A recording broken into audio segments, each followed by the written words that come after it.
Kalau esok kamu mati, ibadat sampai hari ni saja. Maksudnya esok saja, last ibadat. Di alam barzakh tak ada ibadat. Di mahsyar tak ada ibadat. Masuk syurga tak ada ibadat. Masuk neraka siang malam pagi petang kamu akan disalai, dilanyak oleh para malaikat, dihentam dan dikatok oleh para malaikat. Tak ada ibadat. Kalau esok adalah ajal kamu, bermaksud esok hari terakhir kamu bertemu dengan solat buat selama-lamanya.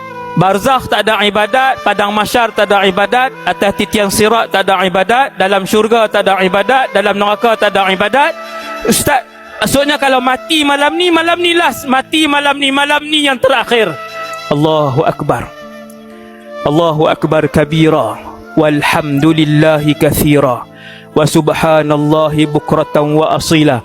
Itulah lafaz terakhir kita kalau malam ni kita mati. Kenapa orang soleh ahli ibadat menghabiskan masa mereka dengan ibadat?